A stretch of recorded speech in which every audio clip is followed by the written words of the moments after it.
बर्तमान बड़ खबर पानीपाग को नहीं बड़ सूचना नुआ अपडेट। दक्षिण भारत महासागर में बड़ गोटाऊँ बात्या फाबियन रचिब तांडव। तेबे मौका प्रभाव न शुणु फाबियन भय जानिबा संपूर्ण खबर ता पूर्व वीडियो को लाइक करंतु जदि पारुछंती आपनकर सांग साथी मानकु वीडियोटी को शेयर करनियतु।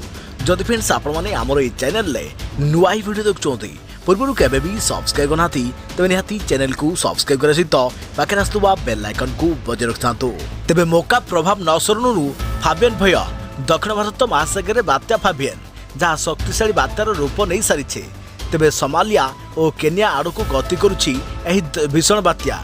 एबे गभीर महासागर में 185 रु 195 किलोमीटर बेगरे पवन बहिबार लागिछि। ट्रॉपिकल साइक्लोन रु इंटेंस ट्रॉपिकल साइक्लोन रे परिवर्तन हो सारी। तेबे आसंताकाली सकाळ पर्यंत एहिपरि रूप रे रहिबो बात्या फाबियन।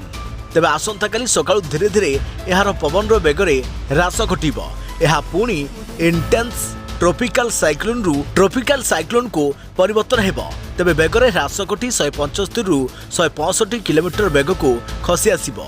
या पर रविवार दुर्बल होई पवन रो बेग 130 किलोमीटर प्रति घंटा को खसी आसिबो जहाँ सीवियर ट्रॉपिकल स्ट्रोम रे परिवर्तन होई जिवो। तेबे बात्या फाबियन प्रबल पवन सह वर्षा आनिबा संभव रहिছে।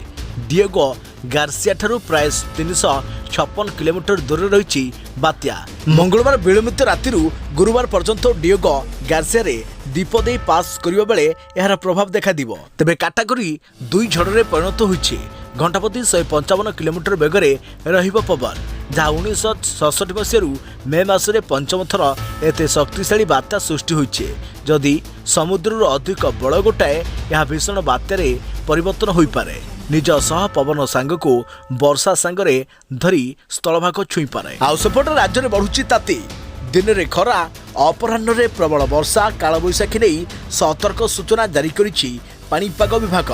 आसंता 3 दिन कालबैशाखी पई सतर्क सूचना। सतर्क रहंतु एवं सुरक्षित रहंतु, सावधान रहंतु।